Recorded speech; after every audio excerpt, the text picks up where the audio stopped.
गणपतये नमः। वक्रतुण्डमहाकाय सूर्यकोटिसमप्रभा निर्विघ्नं कुरु मे देव सर्वकार्येषु सर्वदा। श्री राधे, नमस्कार, हर महादेव। प्रिय बंधुओं, मैं आचार्य शिवम मिश्रा आज आपको एक नई जानकारी से अवगत कराऊं। इससे पहले आप यह समझ लें, अगर आप बुधवार को व्रत रखते हैं, बुधवार को भगवान गणेश जी की आराधना करते हैं, तो किस प्रकार आपको करना चाहिए। शायद ही आप करते होंगे, लेकिन कुछ क्रियाओं को आप भूल जाते होंगे। क्रिया ही मेन है, क्रिया ही प्रधान है। आप कितने भी मंत्र जानते हो, कितने भी चीजें जानते हो, हर एक वस्तु का तिनका तिनका आप जानते हो, अगर आपके कर्म में क्रिया रह गई हो तो वह कर्म निषेध माना जाता है। अब आप खुद सोचिए, क्या क्या आप बुधवार के दिन करते हैं। सबसे पहले आप व्रत रखते हैं। क्या व्रत में आप सच में व्रत रखते हैं? नहीं। भर पेट भोजन करना उसे व्रत नहीं कहते हैं। व्रत के दिन उपवास करना चाहिए। भगवान के नाम के लिए वह दिन आपको उपवास करना चाहिए। पौराणिक धर्म ग्रंथों के अनुसार आपको व्रत के दिन सिर्फ और सिर्फ एक टाइम फलाहार करना चाहिए, ना कि बाहर से चीज़ों को मंगा करके खाना है, पीना है। अपना एक शेड्यूल बन जाता है कि प्रातः में यह, मध्याह्न में यह, सायं में यह, तो वह व्रत कहाँ का व्रत रहा, जब आपने भर पेट ही व्रत की सारी चीजें खा ली। इससे अच्छा आप भोजन कर लेना। व्रत रहने का मूल सिद्धांत है कि हम भगवान के नाम का इस दिन भजन करेंगे, उनके नाम का जप करेंगे, मंत्रों को सुनेंगे, तब हमें वह व्रत फलदायक होता है। हमारे साथ साथ हमारे परिवार को फलदायक होता है। व्रत रखने का मूल सिद्धांत यह है। अगर आप व्रत रखते हैं, चलिए आज मैं आपको बताऊंगा बुधवार के दिन अगर आप व्रत रखते हैं तो कैसे भगवान गणपति को प्रसन्न करना चाहिए और अपने घर में रिद्धि सिद्धि देवी को आवाहित करके बुलाना चाहिए, माँ लक्ष्मी को आवाहन करके बुलाना चाहिए। तो सबसे पहले आइए जानते हैं, भगवान को एक सुंदर सा स्वास्तिक बनाना है। किसमें? थाली में। अगर वह तांबे की थाली है तो बहुत अच्छी बात है, नहीं है तो आप घर से ही कोई थाली लेकर के उसमें सुंदर सा स्वास्तिक बना लें। स्वास्तिक बनाने के बाद 4 लकीर आपको खींच देना। वह 4 लकीर, 4 स्तंभ होते हैं किसके? वह 4 लकीर आपके गुणवत्ता को आपके समक्ष प्रस्तुत करते हैं। अब वह गुणवत्ता क्या हो सकती है, आप खुद सोचिए। धर्म, अर्थ, काम और मोक्ष, इन चारों चीजों को आपके समक्ष प्रस्तुत करती है। तो सबसे पहले स्वास्तिक बना करके आप भगवान गणपति को वहां पे विराजमान करें।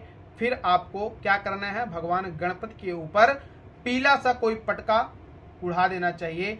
उसके बाद आपको तिलक करना चाहिए। फिर दोनों हाथों को उठा करके अक्षत के साथ भगवान गणपति का आवाहन करना चाहिए। ओम मनोज त्रिजुगतां माधुष्या बृहस्पतिर्यज्ञमिमन्तनो त्वरिष्टं यज्ञगंसमिमं दधातु विश्वे देवास इहमादयन्तार्मो प्रतिष्ठा प्रतिष्ठा प्रतिष्ठा। इस प्रकार आपको भगवान गणपति की प्रतिष्ठा करनी चाहिए। फिर आपको जब घर में अतिथि होते हैं, जब हमारे घर में कोई अतिथि आते हैं तो उनका सत्कार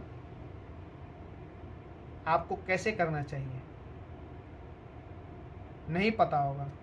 प्राचीन लोगों को पता होता है कि उनका सत्कार कैसे करते हैं। आजकल की जनरेशन में लोगों को शायद विस्मरण हो गया है कि हमारे घर में कोई अतिथि आता है तो उसका सादर सत्कार कैसे करना चाहिए। सबसे पहले पाद्योश पाद्यम हस्तयोश वर्यम मुखे आचमनीयम सर्वांगे स्नानीयम जलम समर्पयामि।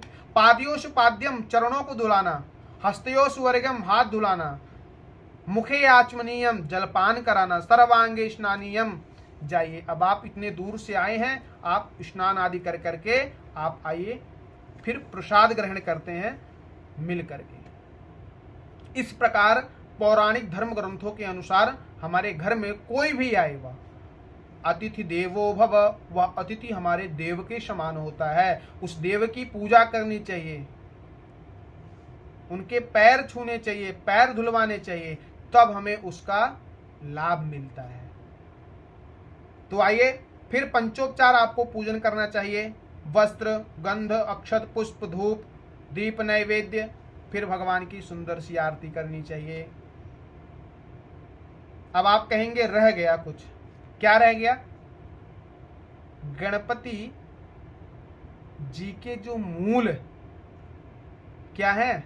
हरी दूर्वा, हरी घास, सिंदूर, ये सब भी आपको चढ़ाना है। इसलिए मैं आपको आज बता रहा हूं कि आप अगर बुधवार को व्रत रखते हैं तो ये करना बिल्कुल भी मत भूलिएगा।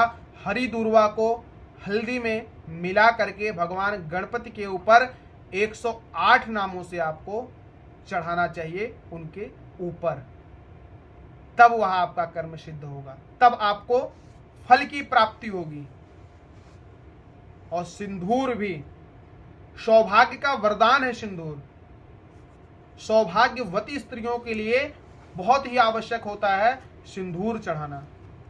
तो आप अवश्य करें, आपको जरूर उसमें सफलता मिलेगी। कर्म को सही करें, कर्म प्रधान होता है। मैं हर बार यही कहता हूं कि कर्म सही होना चाहिए, तभी फल हमें अच्छा मिलेगा। मन से करिए, तल्लीनता के साथ करिए, एकाग्र भाव के साथ करिए, इंद्रियों को वश में करके करिए। देखिए कैसे नहीं होता है। पूजन करने से पहले 3 बार ओम का उच्चारण अवश्य कर लें, तब देखिए आपकी इंद्रियां कैसे आपके इर्द गिर्द घूमेगी। बस भगवान का ध्यान करना है, माता पिता का ध्यान करना है। बस तल्लीनता के साथ, पवित्र भाव और विश्वास के साथ करेंगे, आपको फल अवश्य प्राप्त होगा। जानकारी अच्छी लगी हो तो लाइक, शेयर, कमेंट करके हमें अवश्य बताइएगा। फिर इसी जानकारी के साथ मैं आपके समक्ष उपस्थित होऊंगा। तब तक के लिए श्री राधे, नमस्कार, हर हर महादेव।